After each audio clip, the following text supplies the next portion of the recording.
All right. Welcome, everyone. Hello, and welcome to today's webinar, Illuminating the Solar Path, the Real ROI of Solar Energy in 2024. We'll give it another minute or so to allow people to join before we get started. While people are getting started, today's the first day of spring. Chris, what do you think about spring? I'm glad that winter's over and the Easter Bunny is going to come shortly. So, positives. Very nice. Peter, spring? Spring is glorious, except for allergies, which I hear are hitting people on DC, and I got a little here in California. But otherwise, got a chance to plant some flowers with kids over the last weekend, so fun. Awesome. Cass, how's spring for you? It's definitely changed the color of my car to yellow, but I'm ultimately excited for some new beginnings. So yeah. Here in Wisconsin, we had a warmer winter, so we've got a lot of tree pollen out there. So my allergies are fantastic, but my tulips and daffodils are coming up. I got a couple thousand of those, and really getting ready for all the dahlias that we have, even thousands more of those to put in the ground. So it'll be a lot of fun. Josh, do you have to wait and to sort of prevent the last freeze, or is that something you always kind of try to just get ahead of a little bit or get behind, shall I say? A little bit of both. We use our own artificial sunlight inside while we're getting things started. So it's a power draw for me, and something that some solar power could really help with. But yeah, there's definitely some prep time, and then once the last frost is done is when things start really going outside. That's for this region of the country, it's like May 1st. Yep. So I think here items, we're a couple minutes in. This webinar is being recorded, and the recording will be distributed to everyone after the session. Second, we're going to be saving time at the end of the webinar to answer your questions. If you have a question at any point during the webinar, we can submit it in the GoToWebinar control panel in the questions section. So we'll attempt to answer as many questions as we can, and at the end, but if we don't get to all of them, we'll try to follow up after the webinar to provide some answers. Perfect. Well, with that out of the way, let's jump in, guys. We're excited to have all you here with us today. I'd like to introduce our experts. We have Cass McFadden from Cortland, Chris Loftman from Greystar, and Peter Light from Lumin, as well as myself, Josh Schubert from Conservice. So to kind of lay the ground on who everyone is, we're going to run through some quick introductions. And Cass, we'll start with you. all right. Thanks so much for having me. Hi, I'm Cass McFadden. I'm the Global Head of Sustainability at Cortland. We are a vertically integrated multifamily organization. You can see by the slide here that we are located in many markets, from Atlanta, Austin, through South Florida. So I have good presence, about 250 or so assets at this time in our portfolio, and corporate offices in several locations. We're across 22 markets. We have about over 2,300 associates. And I want to say I joined the organization at the end of 2022, and since then have been responsible for multiple components of the strategy. We'll talk about solar today because that's very big for us this year, but for those of you who have been engaged with sustainability and all things ESG, it can be a very broad bucket. So just very happy to be here today to talk solar. Great. Chris. Hello, everybody. My name is Chris Loftman. For those of you not familiar with Greystar, we're a leading fully integrated real estate company, primarily in the residential vertical. About almost 24,000 team members in 247 global markets. We're really kind of separated into three divisions. We have a property management division, which has, as you see there, about 900,000 units, which represents about 3,200 properties in the US. We have a development and construction team, and we also have an investment management team with about 76 million AUM. across the across the world, including 300 assets in the US. Personally, I've been with Greystar for a total, a little over 4 years. I lead our utility billing, sustainability, waste, energy, and connectivity teams. And really what our team does is we create and deliver programs and service offerings that enhance the user experience for our property operators and clients, helping to meet those goals like around risk identification, recovery optimization, improving efficiency, reduce environmental impact, and tracking sustainability related reporting metrics. Fantastic. And then Mr. Peter Light, someone who is destined to work amongst solar with Lumin Energy. Can you introduce yourself, please? I'm happy to go. And if you want, do you want to give a conservice intro? Or do you want me to? I'll go right after. Okay, sure. So I'm Peter, Lumin Energy. I'm the co-founder and CEO.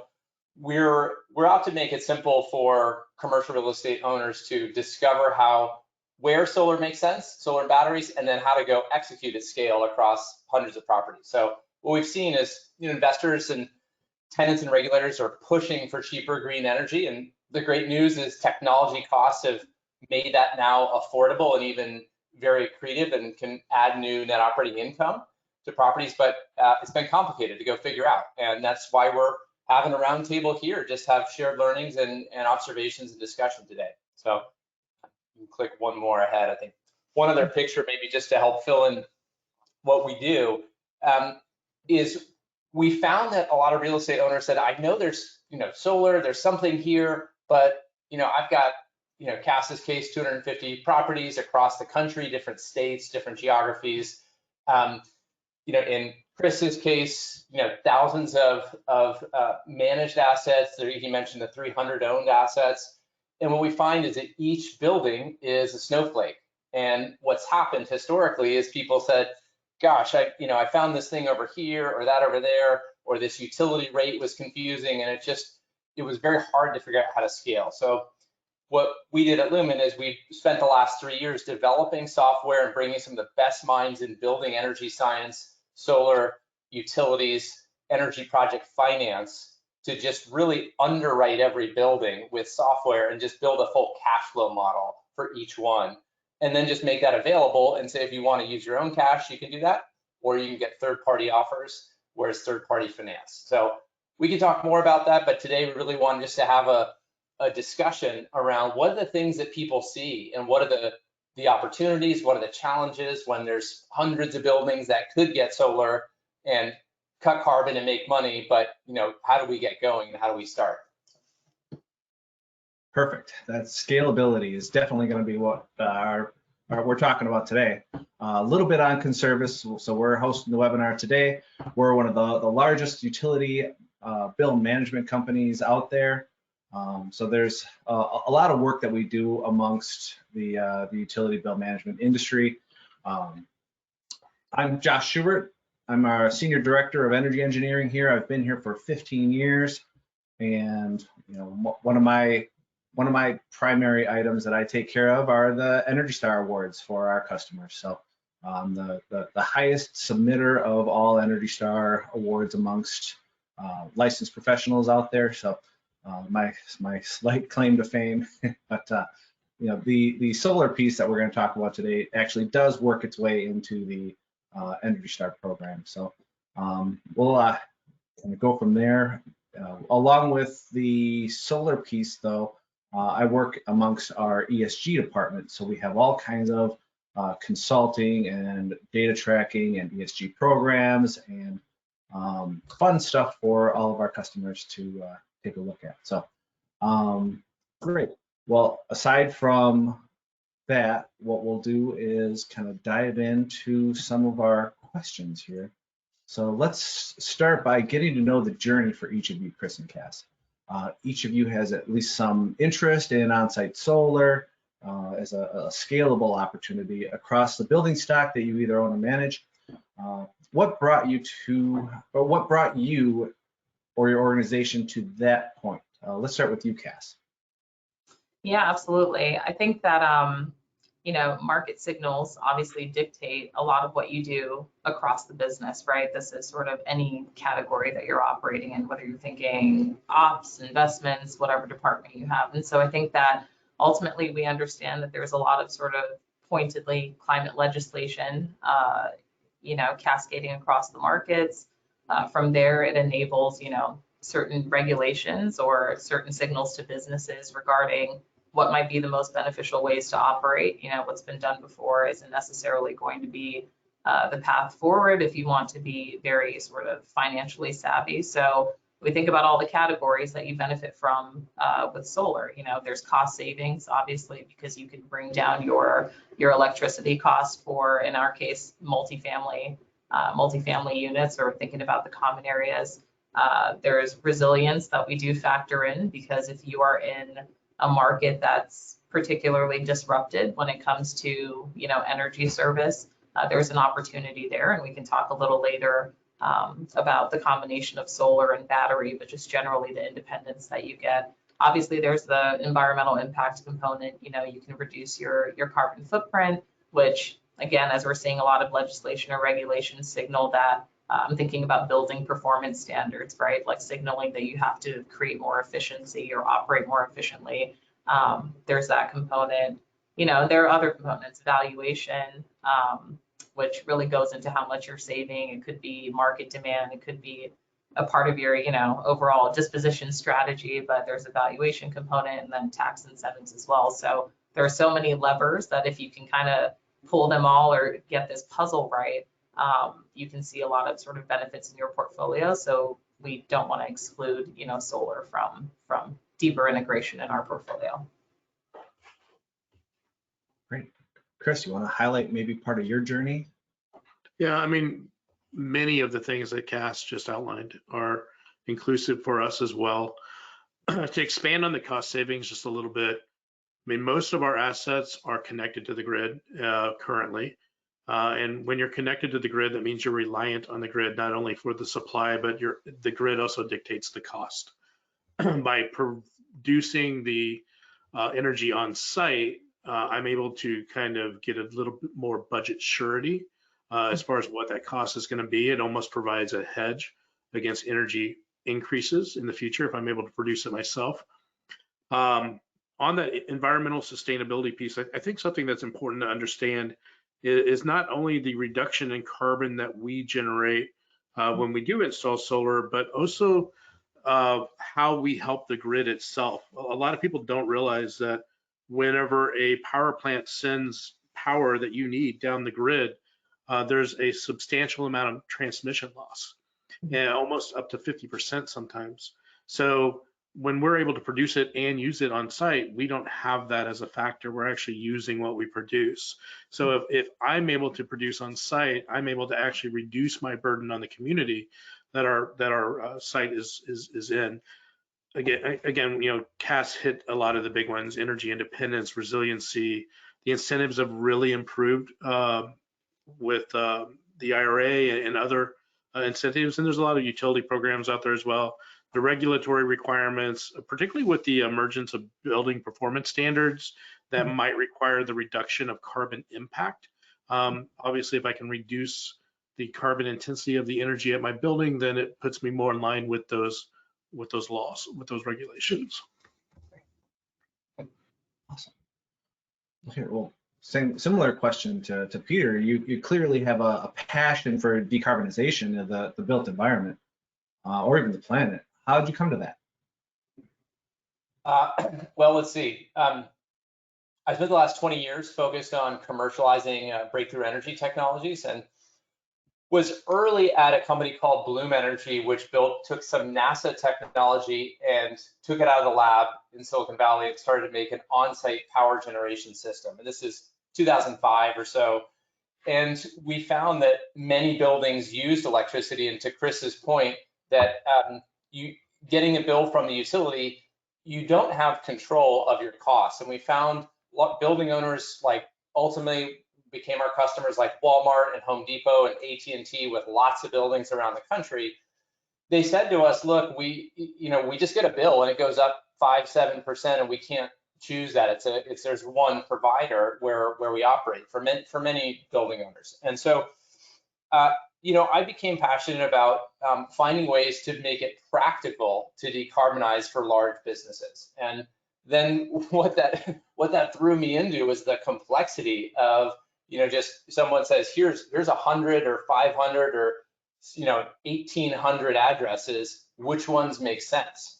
And I realized how complicated that was. And if you don't live and breathe that world, if you're running a real estate operation or you're running, a big box retailer, let's say, or your tenants are, in this case, running, let's say, a hardware store or something, national hardware store chain. It's just not core for people, and so it became very confusing. And so that sat with me, and then, I later went to Google X and led energy technology programs there, and founded a program just to model the whole power grid and work with utilities actually to help them go on this journey to decarbonize. Because the great news is there are all these new technologies which are just plummeting in cost. They just get cheaper every year. Solar panels, batteries, with the rise of electric vehicles, that's creating global demand for more batteries and just bringing the cost down. And so what's happening, I saw that with just these costs are going to get cheaper and the grid keeps going up. So maybe it's sunny, 10 years ago, solar only made sense in California, but now it's starting to make sense in many more geographies.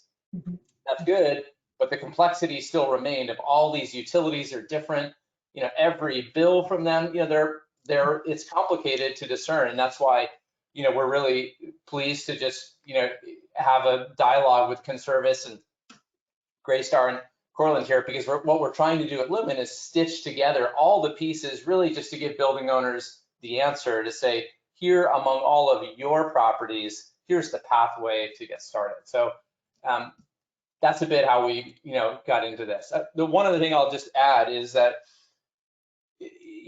Cass highlighted this and Chris too, about just the increasing regulatory pressures to decarbonize. I personally spent a lot of time looking at all the options and the ways to decarbonize the global energy system, and then particularly buildings. Buildings, make up a huge chunk of U.S. greenhouse gas emissions, and for that reason, there's increasing pressure at not just a federal level, but increasingly in this very fragmented local, municipality or state by state pressure. And so, looking at all the different options, a lot of them to decarbonize look expensive. Like carbon capture is something we probably should do as a society, but it will always be a tax. It'll always be more expensive to go do those things. So when you look at all the things you could do, efficiency, number one, do that. LED light bulbs, there's a whole suite of things. Most people have kind of already done the kind of easy efficiency stuff. So then you start to get into, wow, solar and batteries are a way to get zero carbon energy, a free energy source once you pay for the system, and you have that cost certainty that Chris mentioned. So there's an ability to save money. And I thought that could be a way to do something that's really catalytic and grow. So the audience that we have is fairly broad. We've got big box retail, we've got industrial, we've got so other folks in commercial. Chris and Cass are both in multifamily portfolios. Do you see differences in implementation based on building type or location, or how does Lumin Energy kind of take all of that and evaluate that at scale? We do see differences in implementation, and I'll share with you how we see it. There's a fundamental level that sort of buildings are buildings, and that the question about where solar makes sense is a question of, well, how big is the roof? Where's it located? How much sunlight hits that roof? Just what's the raw resource that's already free and already hitting that building all day and every day? And then you get into, well, what are the utility rates at that location? And what are the incentives at that location? And then what might solar and batteries cost, labor cost, all the hardware, all those pieces. So all of that is consistent across all these different building types. What we do find is different, and we have worked with owners of office, industrial, multifamily, self-storage, so many different asset types, is that the metering types can be different. And sometimes the utility tariffs are different. So let's say in multifamily, as Cass mentioned, there's the primary common area meter paid for by the asset owner, but then typically the tenants will pay their own electricity bill.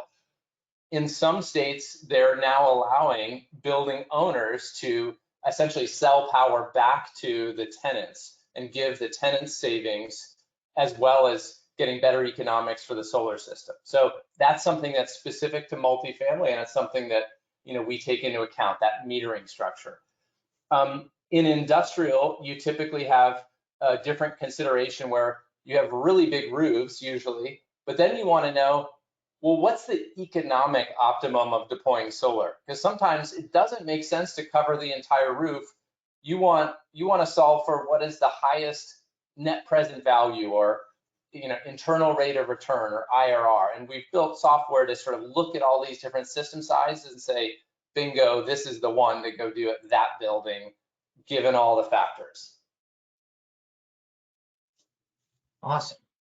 Well, here, maybe, so question for Chris and Cass. Maybe we'll start with Cass. What kind of resources do you have at Cortland that can try to look at and evaluate solar? And then where kind of a follow-up on that is, where do you typically need help, or where do you look to consultants to come in and help you with evaluating solar and stuff like that?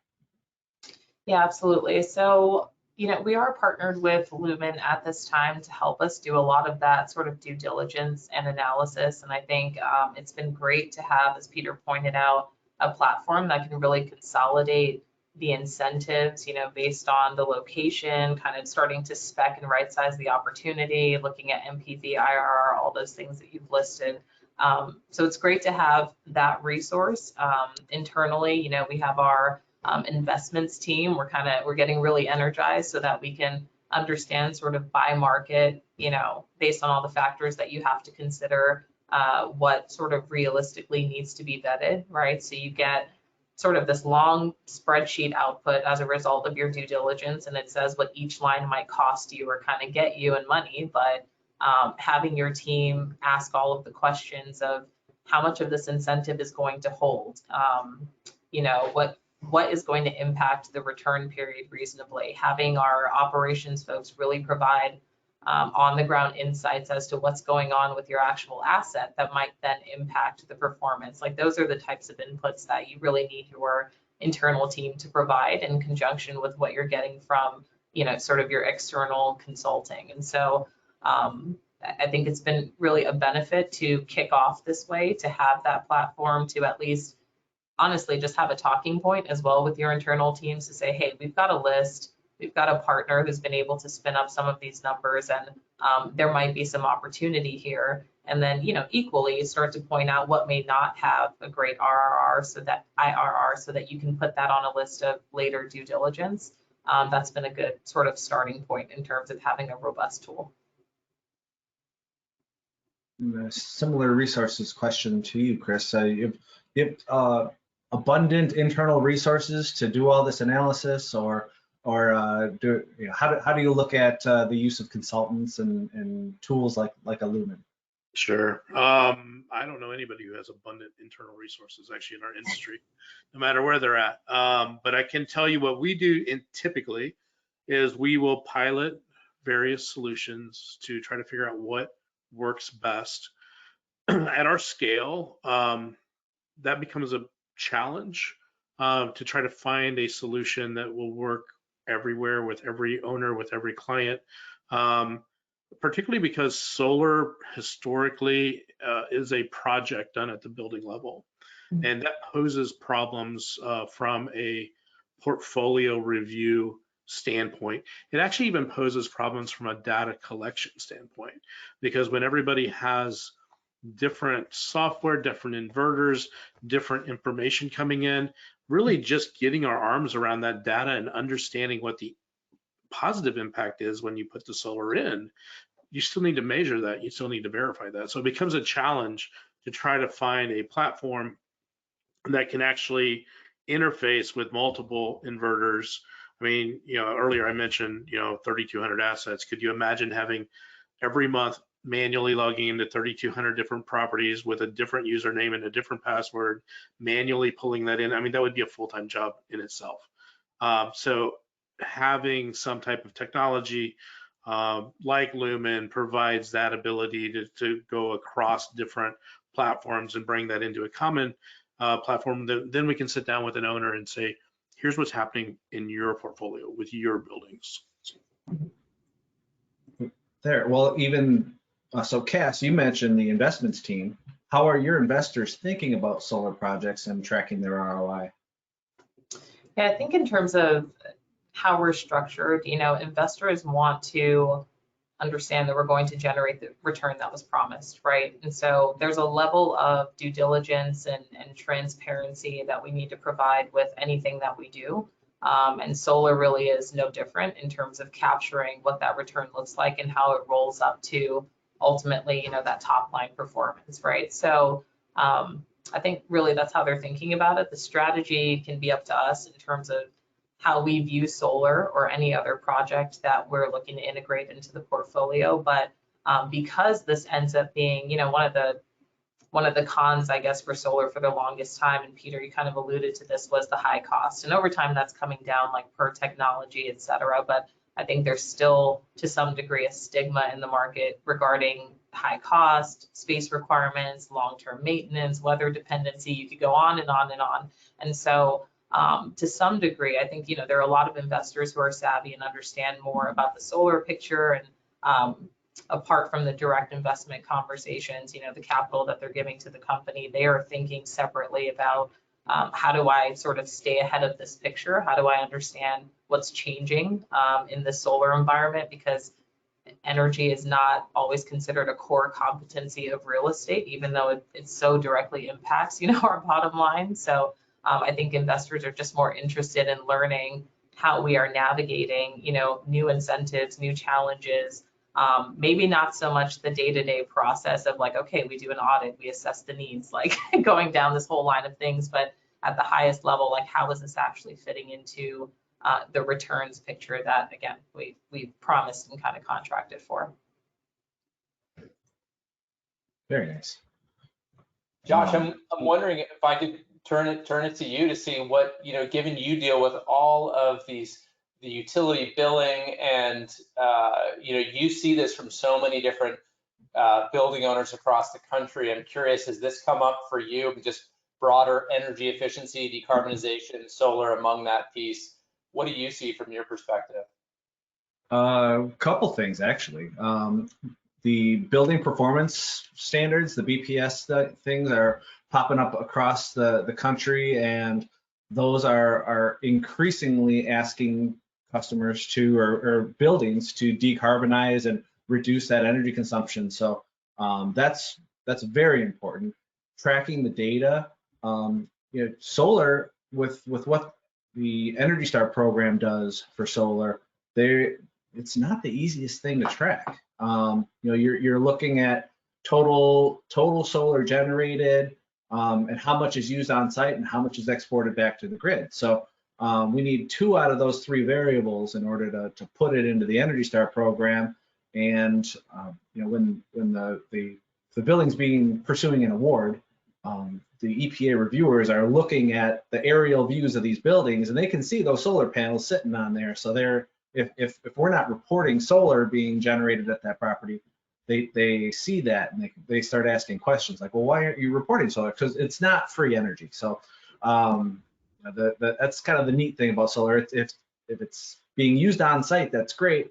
Not free, it could be sent back to the grid and be used by someone else. So we're seeing that a lot in the Energy Star world. And actually, the EPA just released yesterday some of their final pieces of the next gen certification that they're doing. So some of the renewable energy is a big component of that program, whether it's 100%, if it's an all electric, or 30% of the building being powered by renewable energy, or if you use electric and gas, 100% of the electricity. So it's a program that the EPA is releasing this September, and we're going to be working on certifying buildings for that. But thank you for that, Peter. I have actually a question. Oh. Well, it brings up an interesting point. I'll just add is that, one of the things I think that's happening, a mega trend, is that there's more and more just electric stuff. There's electric water heaters. There's now, electric vehicles increasingly at some buildings and communities. And so that just creates more electricity demand at the building. Right. And so one of the things that we start to think about a lot is not only what solar battery is going to make sense today, but what's the outlook over the next 3 or 5 years at every building? Because that electricity use is likely to go up, but in a particular shape. If you're going to replace, a water heater or replace natural gas, which I know certain cities are now even requiring. In California, there's a mandate: all new construction has to have some amount of solar. I believe Denver is required to reduce, not allowing new natural gas connections. So these things are sort of coming slowly, but then all of a sudden it affects a lot of infrastructure. To that point, really, in general, if you think about society, there's been a much greater demand for electrical devices as well. I mean, you look at your cell phone, you look at your iPad, you look at how many smart TVs we have in the house and how many other things we see plug load going up. So there is this other piece that doesn't get talked about a lot when we talk about energy. We love to focus on energy efficiency, and that's great because it reduces cost. But at the same time, while we're reducing inefficient use, we continue to increase demand. Now we're plugging vehicles in. Now we're electrifying the grid. These are all good things that help us decarbonize. However, it taxes even more that power plant down the road that's struggling to keep up. And in order to keep up, they're going to build another power plant, which is going to raise the electrical rates more, or they're going to put peaker plants on, which cost considerably more to keep up with those demand amounts. So this is where, again, you start to see solar start to make more sense, because it allows that, as I said earlier, sort of that hedge against this increasing demand, the increasing infrastructure that's going to have to come to support that demand, and allowing us to step back from that and allow the owners of the asset, some surety to know kind of what their future energy costs will be. Well, and everyone's been implementing LED lighting everywhere because that's really all you can buy these days. When I started doing this 15 years ago, there were still T12s in buildings, and the big old T12s are really going away. Hard to find, hard to replace, and all new build outs just naturally come with beautiful LED lighting. So we're taking that load away, but then we're adding, we got people with 6 monitors on their table, or a TV in every room at home. So, but yeah, we've got added loads, but maybe we saved some, but to add more, right? Right.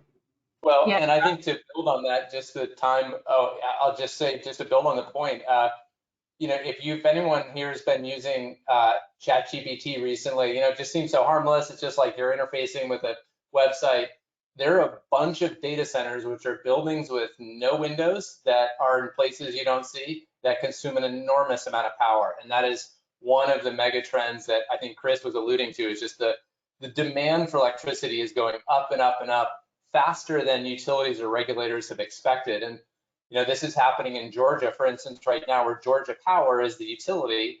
They've come back and said, whoops, we way under forecast. We're going to need to go build more power lines, build more power infrastructure, and that's going to result in rates increasing faster than inflation. So these things are happening in different pockets around the country. So, sorry, Cass, you're going to say something. Oh, no, you're all good. And not to, sort of exacerbate the points that have already been made here, but as someone who prior to multifamily was living and breathing in the energy world, I think it's a good sort of callback to remember that several jurisdictions have had grid modernization proceedings in the works for a very long time. And for those of you who read your bill, because I know everyone on this call does, every single line is not necessarily controlled by you or contracted by you. So there are Chris, you were talking about that transmission component. There are certain things that are set by FERC, that are set by regulatory bodies. And when they decide that there is a new component of taking care of the grid or needing to support electrification or needing to pursue climate goals, when that suddenly necessitates additional funding, all of these lines grow. And so I think for organizations that are not considering larger scale solutions like solar and continuing to do the due diligence, even if the first or second year it doesn't seem favorable, go to year 3, don't stop that analysis. But for folks who are carving that out as a potential lever to pull, you're almost missing the opportunity to hedge against all of these things that will inherently grow, and counting on, for example, one of my favorite low-hanging fruit things to do is like a renewable energy procurement strategy, right? Come into an organization, you say, what's not locked in? Let's get that budget surety that Chris was talking about. Let's make sure we have some level of green coverage, but you're still up against this 2-year, 3-year, like things are going to be reforecasted. You have to recontract, and the environment may be totally different by then. So you're getting a temporary lock, but you're not getting sort of a long-term solution while all these other components continue to grow. So I think, and that just becomes exacerbated by, I think about multifamily and all the points that you've made about the growing need for folks to plug in, essentially. I don't know if there's a better place to kind of demonstrate that picture. There's such diversity in residents, and whatever they want to plug in, bring to the community. We've got low-me composters. We've got the expansion of electric vehicle charging. We've got sensors for all kinds of detection that might require some kind of plug-in. We've got more advanced machine learning thermostats. All of these things require greater efficiency on site as we try to keep pace with the changing, climate. There's one other aspect too with this, not to go too far down this rabbit hole, but there's also a very positive economic benefit for the community, because these solar installations require people to put them on roofs. The panels, when produced in the United States, produce jobs and drive economy here. So there's very much an overall ripple throughout. So when a portfolio decides to install solar, they may see benefits at that individual site that are realized by both the owner and residents alike, both in terms of cost competitiveness or reductions, et cetera, and other things that we pointed out. But then it ripples through the community. More people are working, better, higher paying jobs come into play.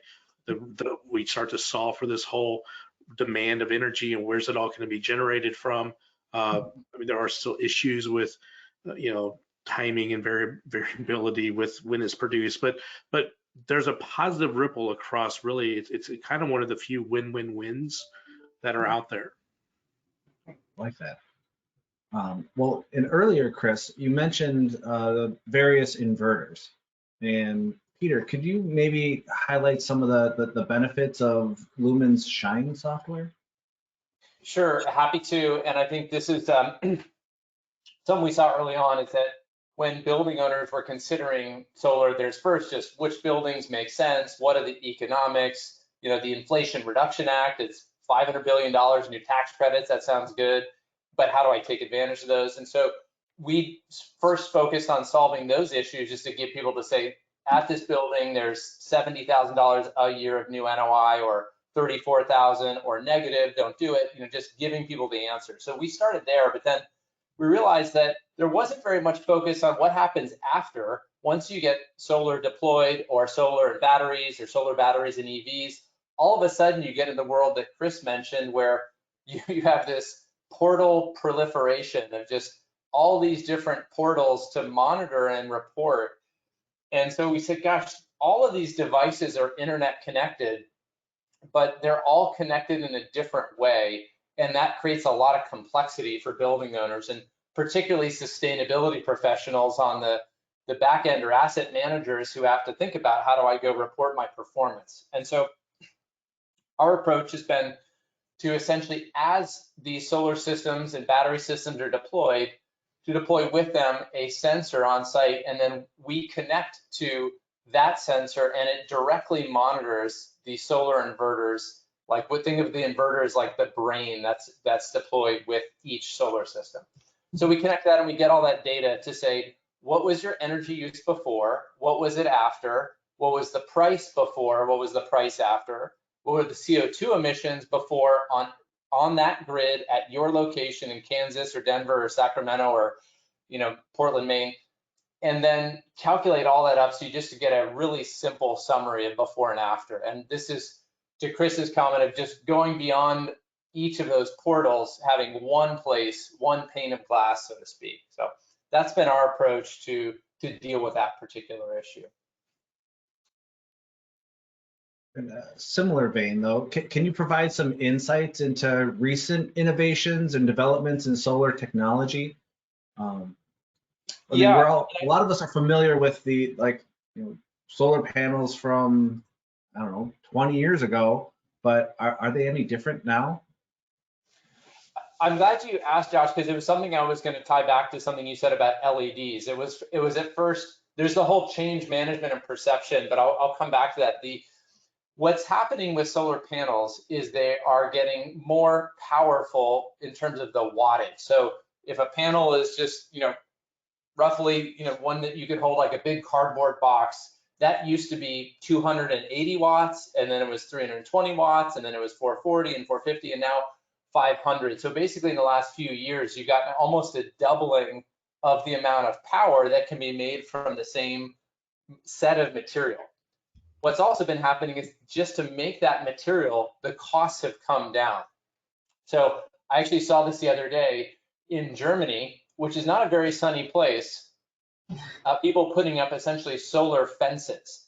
So literally vertically mounted solar panels, using them as a fence and getting a little bit of extra energy. I share that because it used to be that the material was so precious. You had to make sure it was pointed perfectly at the sun and get the right angle. Now what's happening is it's gotten so cost effective and affordable, you can sort of spread it on more surfaces. So that's one thing that's happened. There's also been a number of improvements in the reliability of all the other, you know, the connectors and the wires and the stuff you sort of take for granted, but what it means is you can then more kind of set it and forget it. You can put it on your roof and know that it's going to keep operating for the full 25-year warranty asset life. So those are a couple of things that have happened. One other thing I'll ask back to you, Josh, is you mentioned 15 years ago coming in, LEDs were just sort of this new technology, and I imagine people said, well, how do I know it's going to work, and then what happens if, and who changes it, and you get into all those implementation questions. And I would imagine now it's like, wait, this building is not energy efficient. It's a different mindset, and I think we see that happening actually in Europe. One of our customers, Tishman Speyer, has said they've gone in to try to buy buildings. They're a large office building owner, and they said, look, if the building does not have energy efficiency or even solar, it actually trades at a discount now. So I don't know if that's happening yet in the US, but we see that perception from the investor base starting to shift and say, if I buy a building today, what is effectively my trade out value, my sale value in 5, 10, 15 years? And how might the world be different at that moment?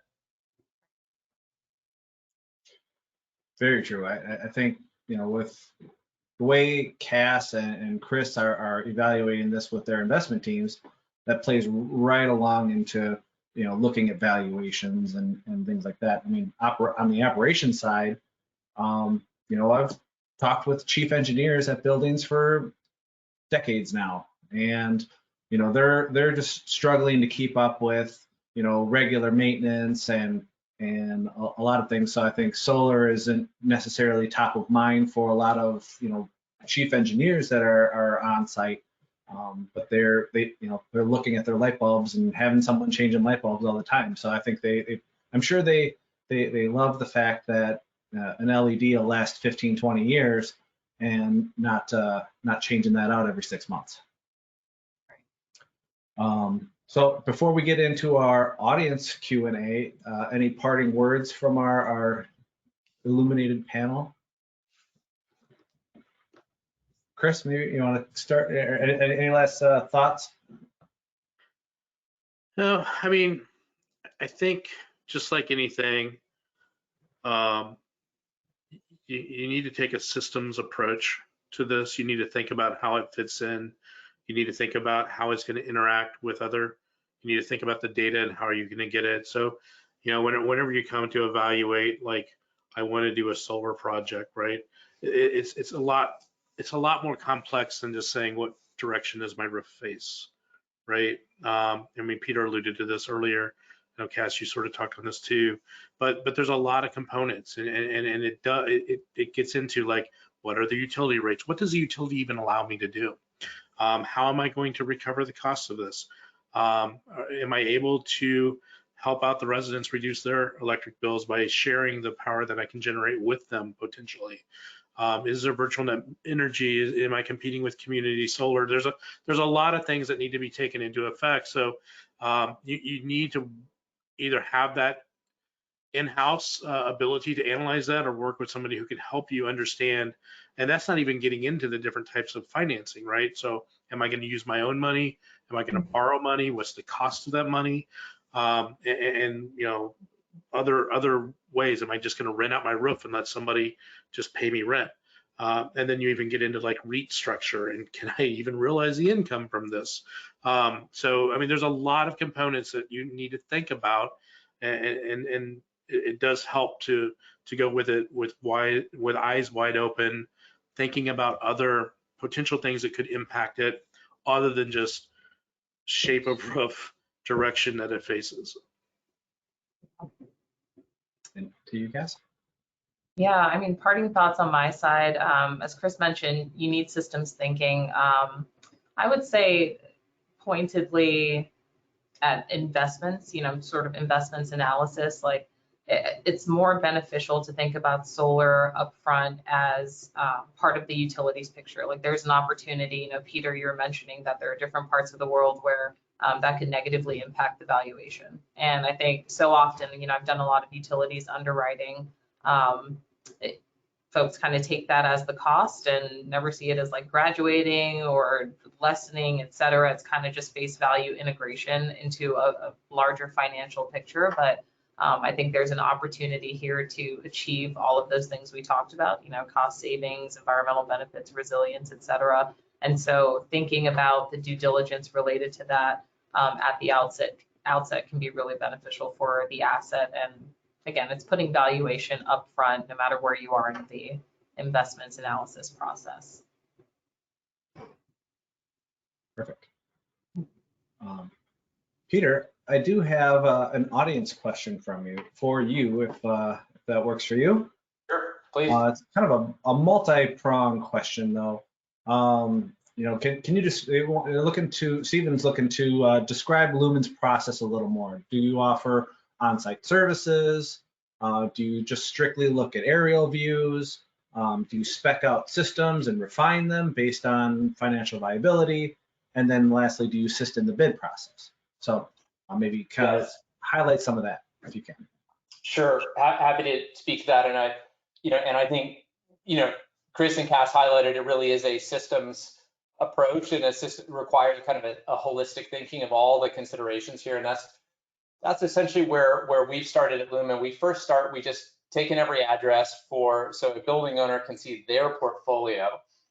Let's say, you know, 800 hardware stores or 1,700 industrial assets across the country, or, you know, 3,200 multifamily assets. And what you do is you just get a portfolio of all of your buildings. And what Cass alluded to is just starting with a view of all of your assets remotely underwritten and priced for the optimal solar and battery system. And so what that means is building a full financial model that you can hand off to your CFO or analyst that's built in software, downloadable in Excel. And we've done that because we've actually worked with US national labs. So everyone here, if you're a US citizen, you know, your tax dollars have been quietly at work running supercomputers in Colorado to model every building, to estimate its hourly energy use. Think of it like the DNA or the fingerprint of the building's energy use. And we start out that way, and then we get a picture, and then we refine it over time with the actual data. So that's why we're really pleased to connect with Conservice to make it easy to just integrate all the actual last 12 months of utility data. So then you get to this investment picture and you say, I know what I spend today actually, and then what the economics would be tomorrow if I were to deploy solar and batteries.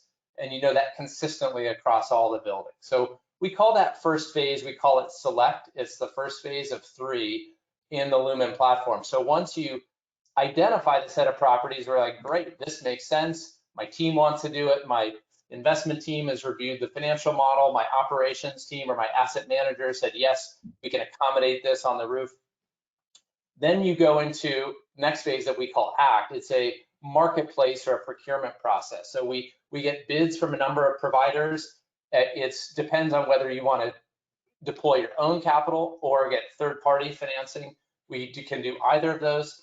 And then the third part is what we call shine, which is once the systems are installed, we provide that monitoring and reporting and even the ability to connect to billing systems as well. So we can talk more about that. But Lumin's approach is to provide an end-to-end platform and a holistic partner to help companies start where they are with their buildings and systematically go decarbonize the best ones with solar and batteries to start. Fantastic. Question submitted from Anne. She would love to hear more on the panel's point of view on PPAs and VPPAs, so power purchase agreements and virtual power purchase agreements. What do you guys think about those? Maybe Chris, you want to start, or Cass? Yeah, for power purchase agreements, I think what the benefits can be is that you're locking in a certain price, a certain partnership, sort of long term. I think what has been associated with PPA scaries is more so, can you get out of it just depending on what you're doing with the asset. If you are selling it off, is there a clause that allows sort of transferability so that you're not sort of beholden to anything in the contract, right? But I think by volume, it ends up being a tool to convert your actual energy profile. It's good for that budget surety so that you understand where you stand by contract. But I think ultimately it really comes down to the contracting terms and to make sure that it works for your business and whatever your hold period might be. And then virtual power purchase agreements, again, I've seen a lot of organizations that are geographically dispersed with large volumes of consumption either do some level of due diligence on VPPAs or actually implement them.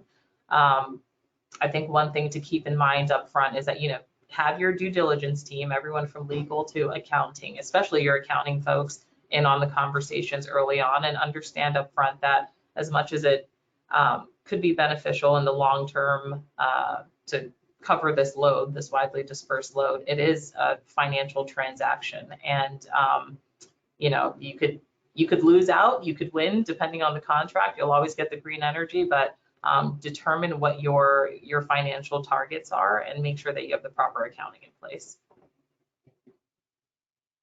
Just another arrow in the quiver for all of us energy professionals, right? To try to get to the same end goal, right? Right. I think it's key though to remember, and I think Cass just pointed this out, but VPPA is a financial tool. A PPA is potentially a way to finance an actual installation to deliver energy, and they are quite different. And they can have not necessarily the same end result. Every project is specific. I look at the PPA and I really compare that more to how I'm going to finance a project. It's going to be owner financed or PPA financed. And depending on the project, depending on the incentives, depending on the cost of capital, that's going to vary by project. And there are going to be projects that it works better with a PPA and gets me a better ROI. And there's going to be projects that works better with owner funding because I get a better ROI. To me, a VPPA is more of a financial, I hate to use the word gamble, but it is sort of a hedging against what you think is going to happen with the cost of energy, at least in the framework that I typically use VPPA. And a lot of times you have to be a pretty big energy user for those to really start to make sense, like have a lot of kilowatts. You see them pretty frequently, like in data centers and that type of stuff, not as frequently in multifamily for sure. But that's just to kind of elaborate a little bit more on Cass's comments, is just, if you think about it that way, one financial, one physical. Yep. As a follow-up question to that too, Chris, we got a question from Dominic on what is Greystar's approach to solar development here. Is it a pure sustainability and savings play, or is there a revenue generation component to what you guys are doing? It's really hard to say there's a Greystar way necessarily. These are projects that are done at the project level. And a lot of times we're representing a client who has their own goals. So I would say that they're going to vary from site to site. It's hard for me to put a tag on it and say it could be all the above. I can tell you that for sure we are in a market that the ability to raise rents is not like it used to be in most markets, and therefore there is a focus on reducing expenses and trying to cap expenses to the best of our ability. And not that that's a new thing. We've always tried to figure out how to reduce expenses anyway. But this is, to your term earlier, this is another arrow in your quiver to reduce expenses or at least hedge against future cost increases. And along that similar vein, a question came in from Matthew on RECs, renewable energy credits, and how do you look at RECs in the marketplace and the ability to seal these to local utilities and acquire other lower cost RECs like wind? Thoughts on that? I mean, the beauty of solar on your building is you're getting RECs, right? So, I mean, to this conversation, a REC is simply the environmental attributes captured from the physical generation of that kilowatt or megawatt, actually. As long as you keep those RECs associated with the building, then you can claim the environmental benefit of your solar as well as realize the economic benefit of your solar. I mean, that's kind of what a REC is, right? A REC is just the environmental attributes of a megawatt being produced.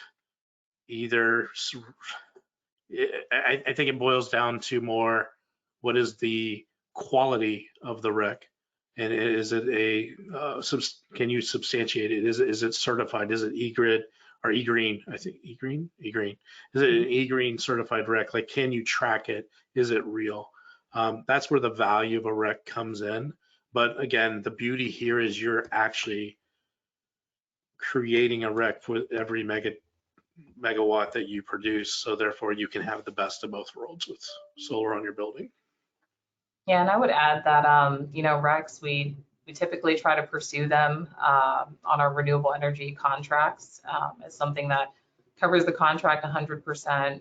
You just want to pay attention from a business standpoint to see if it's more beneficial to have it nationally or locally sourced. But typically, I think as of late, nationally has been okay.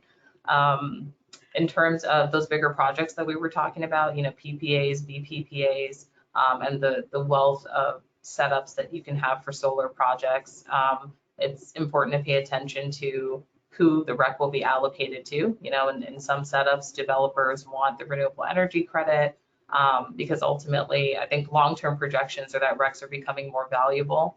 I think that there was a time where big companies were starting their sustainability journey, and candidly, a lot of them purchased RECs to kind of cover a portion of their consumption. Whereas over time, all of, let's call it ESG or corporate responsibility, has transformed this framework to say, no, we actually want to see you change your energy modeling, et cetera. But RECs are always in the picture one way or another, whether it's at the beginning of your strategy or more so towards the end of a 20-year strategy, let's call it.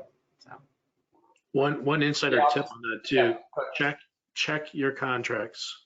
Make sure you're not giving your RECs away whenever because they make sure you check the fine print. I've seen contracts where companies put something up and then they gave away the RECs without even being compensated for them. So make sure you're aware of what you're signing. Yeah, we see building owners being more and more aware, and especially, one of our customers, Nuveen, who has 1,400 properties around the country, has a net zero goal, and so they're going to, by 2040. So you just do the simple napkin math, say 1,400 buildings by 2040, like you're at 90 buildings a year getting to net zero. That's a hard goal already, in 2024. So RECs are going to be critical, and it is something that we, Lumin, take into account. We have a toggle to let people know very clearly if you're keeping them or selling them. So it's just transparent at the front end prior to the fine print arriving. So that's it. Well, great. Well, you know what, guys? Thank you so much for your insights. You guys have been wonderful. I hope everyone enjoyed the webinar today. The sun is shining here in Wisconsin, so I think that's one of the great benefits to pursuing solar is we're always going to have sun, whether we're producing energy, we're growing flowers, we're getting a tan. All of those things I think is going to help. So that concludes today's webinar.